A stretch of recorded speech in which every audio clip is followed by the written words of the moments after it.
এদের টাকা ছাড়া এরা কিছু বোঝে না। যার পার্টি তার ঝান্ডা নিয়ে ঘোরে। 4 তারিখ পর থেকে হঠাৎ বিজেপি এরা, এই হঠাৎ বিজেপির জন্য বিজেপিতে কোনো জায়গা নেই। রাজ্যে ক্ষমতায় বদল হয়েছে, তৃণমূল সরকার অতীত, বাংলার রাশ বিজেপির হাতে। এখন বাংলার অলিগলিতে রং দে তুম হে গেরুয়া, আর সেই গেরুয়া রঙে নিজেদের রাঙিয়ে নিচ্ছেন সুবিধাবাদী। কোথাও আর বাদ নেই, সরকারি দফতর থেকে ফিল্ম জগৎ, পাড়া থেকে ক্লাব, এমনকি দুষ্কৃতীরাও ভোল বদলাচ্ছে। সরকার বদলের আগে যারা তৃণমূলের পতাকার দলে রোয়াব দেখাতো, তারা এখন শীত কাটছে গেরুয়া শিবিরের ছত্রছায়ার এলাকায় রাজ করতে। অন্যদিকে বিজেপি নেতারা তো গোঁদ ধরেছেন শুদ্ধিকরণের।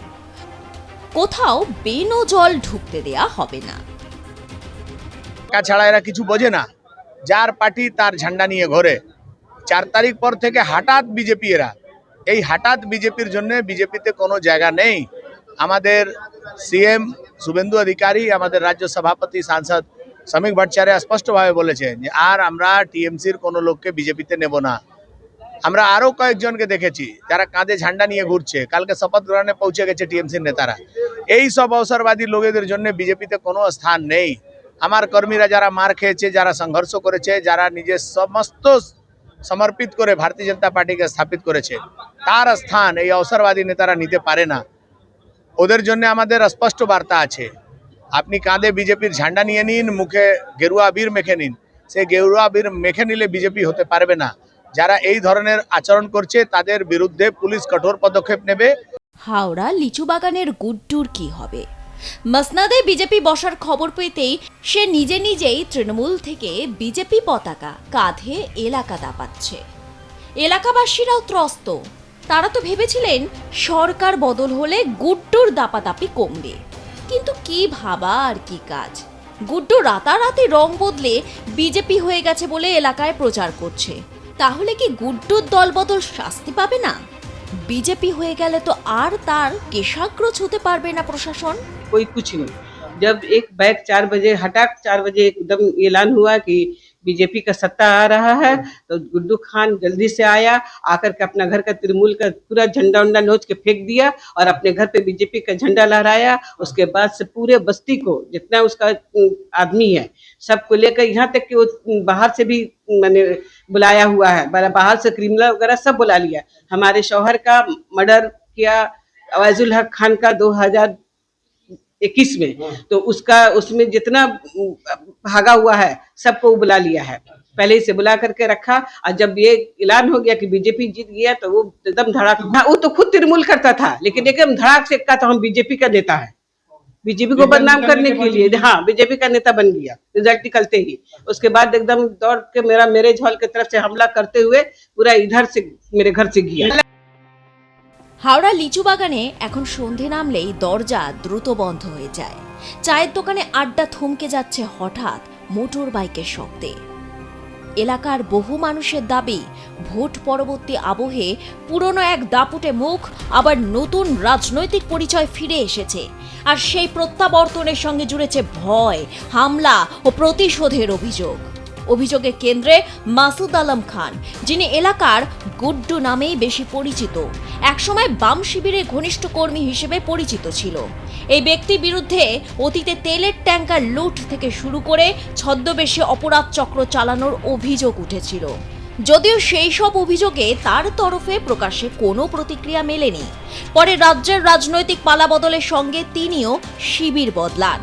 তৃণমূলের জামানায় স্থানীয় রাজনীতিতে তার প্রভাব এতটাই বেড়েছিল যে তার স্ত্রী নাসরিন খাতুন হয়ে যান কাউন্সিলর। এমনকি কাউন্সিলর হয়ে নাসরিন খাতুন সংখ্যালঘু সংগঠনে বিভিন্ন স্তরেও সক্রিয় হয়ে ওঠেন তিনি। তৃণমূলের প্রথম সারির নেতৃত্বের সঙ্গে সহাস্যে মাসুদ আলম খান তথা গুড্ডুর ছবি এখন সমাজ মাধ্যমে ঘুরছে। তার কীর্তিকলাপও বলে শেষ হবে না। 2021 সালে গুড্ডুর ভাই ওয়াজুল হক, সেই হত্যাকাণ্ড ঘিরেই শুরু হয় পরিবার ভিত্তিক সংঘাতের নতুন অধ্যায়। নিহতের ছেলে আরিফ আহমেদ খানের অভিযোগ, তার বাবার খুনে জড়িত ছিলেন গুড্ডু নিজেই। মামলা এখনও বিচারাধীন। এর মধ্যেই 2023 সালে আরিফের বাড়িতে হামলা, মারধর এবং আগ্নেয়াস্ত্র নিয়ে চড়াও হওয়ার অভিযোগে গুড্ডুকে গ্রেফতার করে পুলিশ। দীর্ঘ সময় জেলেও থাকতে হয় তাকে, পরে জামিনে মুক্ত পান। এলাকার বাসিন্দাদের বক্তব্য, সাম্প্রতিক রাজনৈতিক পরিবর্তনের পর থেকে পরিস্থিতি দ্রুত বদলাতে শুরু করে।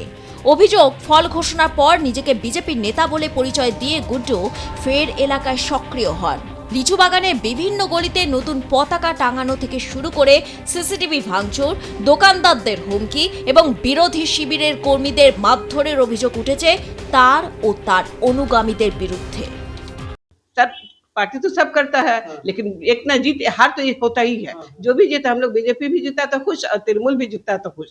हम लोग को पार्टी से कोई ये नहीं, लेकिन वो आया धड़ाधड़ सबके जितना लड़का लोग था सबके हमारा तो कंस्ट्रक्शन का काम होता है, बिल्डिंग बनाने का बाबू काम करते हैं सब।